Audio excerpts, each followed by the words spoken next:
Welcome back everyone to another video. Today I gave Martin the most insane position with his normal starting position, forwards 3 squares, and he has 9 queens extra on the board. As you can see right here, all these pawns are extra. His king is in the fortress, and I tried to make a position that could lose to Stockfish, but I don't think it's possible. And Stockfish started off with knight to a3, a terrible move. Now queen to e7, and knight takes b5, and I don't know why, but Martin does not take the knight for free that he could have, but it doesn't matter that much. Pawn takes, knight comes in and sacrifices itself for nothing. Now we have pawn forwards, queen comes in, bishop takes, looking pretty good for Stockfish, but he drops his queen immediately. I don't know why, but just losing very quickly. h3 is a blunder, but it doesn't matter because he is playing Martin. Does not take the free rook, which he definitely should have, but that's aside the point. That I don't even know what's going on. He just completely blunders the bishop to a pawn. Martin doesn't take it.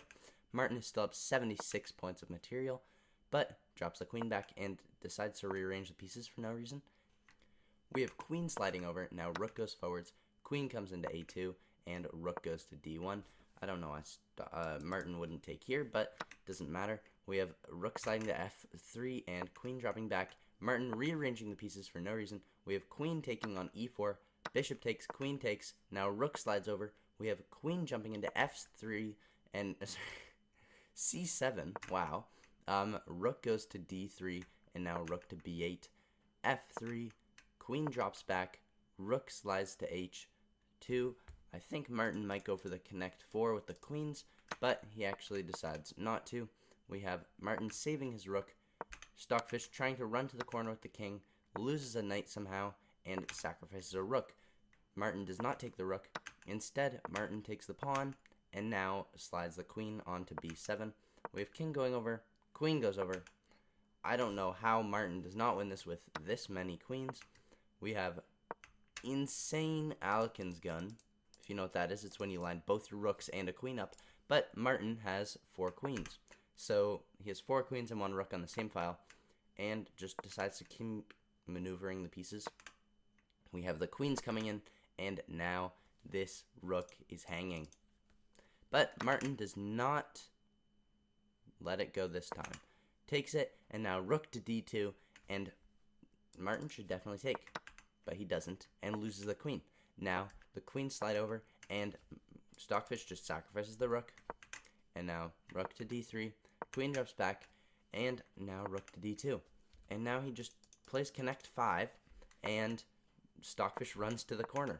We have queen maneuvering a little bit more, king going back and forth, and now we have connect 4 in the middle of the board with the queens, and rook drops back to d1. This is actually so stupid. We have this pawn going forwards instead of taking, and then bishop here would have been checkmate after pawn forwards, and very quickly could have checkmated, but instead Stockfish is actually holding with a rook and 2 pawns against all of these queens, and Martin is still up 74 points of material. Pawn takes, rook slides back, queen goes to b8, and rook jumps into the middle of the board, trying to get you to take, and then stalemating soon after, but it would not be stalemate because there's still king to b1. So queen comes to g6, and now if queen were to take this for free, I don't know why he did that, because if you take here, he takes here, that is stalemate. So, oh, it's not stalemate, we still have this move. But queen drops back to e6. Insane that Martin can't find a win yet. He pins the rook. I thought it was all over for Stockfish. It's actually checkmate in 2.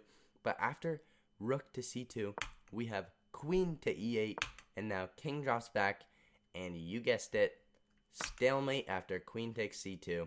Thanks for watching. Please like, comment, subscribe, and I'll see you in the next video. Thank you.